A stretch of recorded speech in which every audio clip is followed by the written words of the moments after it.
எல்லாருக்கும் வணக்கம். எல்லோரும் நல்லா இருக்கீங்களா? நான் தான் உங்கள் பானு மாமி பேசுகிறேன்.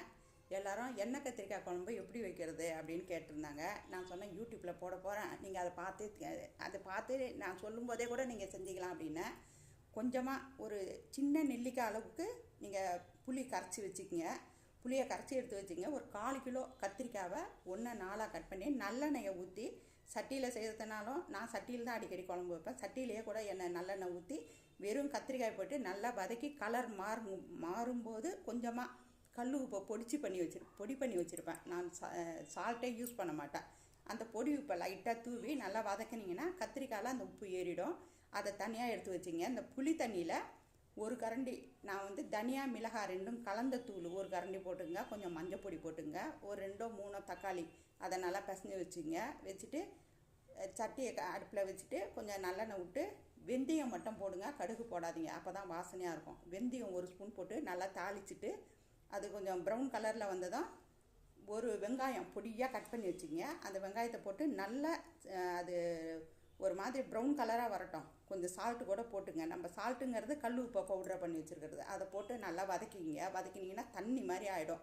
அப்போ இந்த புளி தக்காளியெல்லாம் கரைச்சி குழம்பு வச்சுருக்கோம்ல, அது தூக்கி ஊற்றிடுங்க. ஊற்றி நல்லா வாசனை வர நல்லா கொதிக்கட்டும். நல்லா கொதிக்கணும், இல்லைன்னா அந்த புளி வாசனை வந்தால் கூட குழம்பு ஊற்றி சாப்பிடவே பிடிக்காது.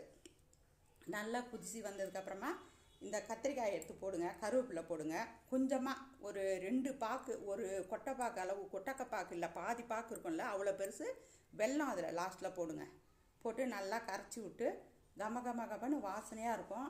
எண்ணெய் கத்திரிக்காய் குழம்பு அதுதான். லாஸ்ட்டில் நீங்கள் இறக்கும்போது 2 ஸ்பூனு நல்லெண்ணெயை மேலே ஊற்றி இறக்கி வச்சுருங்க. நல்லெண்ணெய் வயிற்றுக்கும் நல்லது, உடம்புக்கும் நல்லது. வேறு ஏதோ பாக்கெட்டில் வர நல்லெண்ணெயை விட நீங்கள் செக்கு மூட்டையே போய் வாங்கிட்டு வந்தீங்கன்னா ரொம்ப நல்லது. 1 லிட்டரில் 1/2 லிட்டர் வாங்கி நல்லெண்ணெயை யூஸ் பண்ணுங்கள்.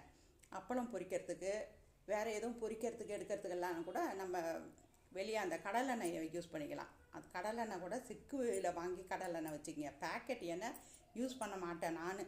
எப்போவுமே நம்ம வீட்டுக்கிட்ட சிக்கு, இங்கே பெங்களூர்லேயும் பக்கத்துலேயே இருக்குது சிக்கு. அங்கேயே நல்லெண்ணெயும் வாங்கிக்குவோம், கடலெண்ணெயும் வாங்கிக்குவோம். அது ரெண்டும் தான் யூஸ் பண்ணுறது. குழம்புக்கெல்லாம் நல்லெண்ணெய். கடலெண்ணெய் நம்ம அப்பளம் பொரிக்கிறதுக்கெல்லாம் நல்லெண்ணெய் ஒரு மாதிரி கசக்கும். அதனால் இது பூரிக்கு, அப்பளம் பொரிக்கிறதுக்கு, வடாம் பொரிக்கிறதுக்கெல்லாம் கடலெண்ணெய் யூஸ் பண்ணிடலாம். கடலெண்ணெய் கூட கடாயில் போட்டு கொஞ்சோண்டு அதை முறிக்கிறதுக்காக அந்த வாசனை வர்றது சில பேருக்கு பிடிக்க மாட்டேங்குது. அதுக்கு என்ன பண்ணணுன்னா, கொஞ்சம் புளி இருக்கு இல்லையா, அந்த புளியை போட்டு அந்த புளி கருகுனதுக்கப்புறம் அதை எடுத்துகிட்டு அப்புறம் அப்பளம் பொரிச்சிங்கன்னா சூப்பராக இருக்கும். வீடியோ பிடிச்சிருந்தா லைக் பண்ணுங்கள், ஷேர் பண்ணுங்கள். அடுத்த வீடியோவில் பார்ப்போம். தொடர்ச்சியாக ஊறுகாய், குழம்பு வகை எல்லாமே நான் நிறையா